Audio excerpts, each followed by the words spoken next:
2019 నుంచి 23 వరకు సుమారు ఏ కేసులు వచ్చినా కూడా 354 సెక్షన్లు మాత్రమే కట్టడం జరిగింది. కొత్త సెక్షన్లు ఏమైనా కట్టారా?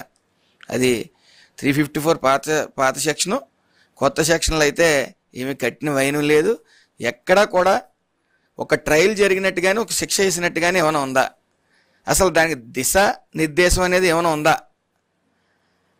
కనీసం అవగాహన లేకుండా ఇక్కడేదో తీర్మానం చేసేసి అందులో ముఖ్యంగా దిశ ఏదైతే వాళ్ళు ఇంప్లిమెంట్ చేద్దామని తీర్మానం చేశారో అందులో క్లియర్గా ఒక సెక్సువల్ అరేంజ్మెంట్ జరిగినప్పుడు ఒక అమ్మాయి బలైనప్పుడు వితిన్ 7 డేస్లో ఎంక్వైరీ చేయండి,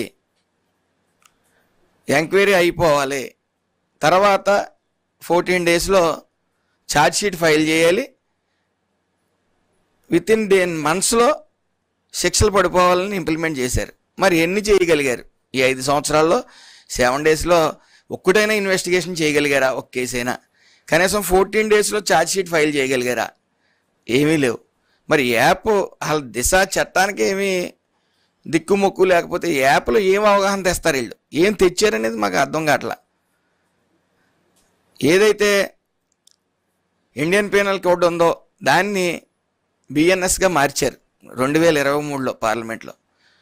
భారతీయ న్యాయ సంహిత అనేది అమల్లోకి వచ్చిన తర్వాత కఠినమైన శిక్షలు అందులో పొందుపరిచారు, సెక్షన్లో అలాగే శిక్షలో కూడా. అవగాహన లేని మాజీ ముఖ్యమంత్రి ఏయో పప్పు ఉప్పు అని మాట్లాడుతూ ఉన్నారు. తుప్పు లెగిసిపోయింది ఆయనకి. 11 సీట్లు మళ్ళీ అగ్రెసివ్ వర్డ్స్ వై నాట్ 175 అని, అలాగే నా ఎంట్రుకు కూడా పీకలేరని చాలా సందర్భాల్లో ఆయన మాట్లాడారు. మరి ఎంటిగా ప్రజలే పీకారు, 11 ఎంటికలు మిగిల్చారు. ఇంకా 11 ఎంటికలు కూడా ఆయన పీక్కునే పరిస్థితి, మతి స్థిమితం లేక. అసలు దిశా చట్టం గురించి వాళ్ళు ఒక ప్రెస్ మీట్ పెట్టి లేకపోతే ఒక డిబేట్ పెడితే బాగుంటుందని నా ఉద్దేశం. వాళ్ళు ఆయనకి అసలు అవగాహన లేని మాజీ ముఖ్యమంత్రి. ఆయనకి గతంలో నేను ఓటేసినందుకు సిగ్గుపడతా ఉన్నాను. ఎందుకంటే బొడమేరు వాగా నదా కూడా అవగాహన లేని వ్యక్తి ఆయన. ఓ సరైన పిఆర్ఓని కూడా పెట్టుకోలేని పరిస్థితి ఆయనకి. మరి పేపర్ ఎవరు రాసిస్తా ఉన్నారో కానీ దిశా చట్టం గురించి ఇంకా మాట్లాడుతున్నారంటే ఆయనకి సిగ్గుందా?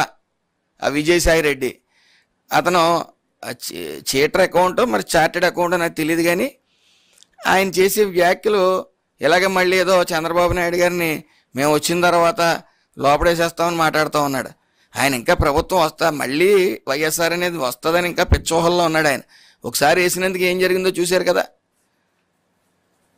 అసలు అవగాహన లేకుండా ఎలా మాట్లాడుతున్నారో నాకైతే అర్థం అవట్లేదు. ఒక్కరోజు ఆయనకి ఏదైనా దమ్ము ఉంటే, ఆయనలో సబ్జెక్ట్ ఉంటే లోకేష్ గారితో చంద్రబాబు నాయుడు గారితో ఆయన ఎలాగో ముఖాముఖి డిబేట్లో ఉండలేరు, కానీ లోకేష్ గారితో కనీసం ఒక్క సబ్జెక్ట్ మీద, ఆయన నచ్చిన సబ్జెక్ట్ మీద డిబేట్కి దిగితే ఎవరి పప్పో తెలుస్తుంది. అసలు దేని మీద సబ్జెక్ట్ మీద అవగాహన లేకుండా ఎన్ని రివ్యూ మీటింగ్లు పెట్టారు ఆయన. ఈ రోజుకి మాకు ఏదైతే నా కార్మిక శాఖ ఇచ్చారో దాని మీద 2 రివ్యూ మీటింగ్లు చేయడం జరిగింది. అలాగే కలెక్టర్ సమావేశాలు 2వది మళ్ళీ జరుగుతూ ఉంది.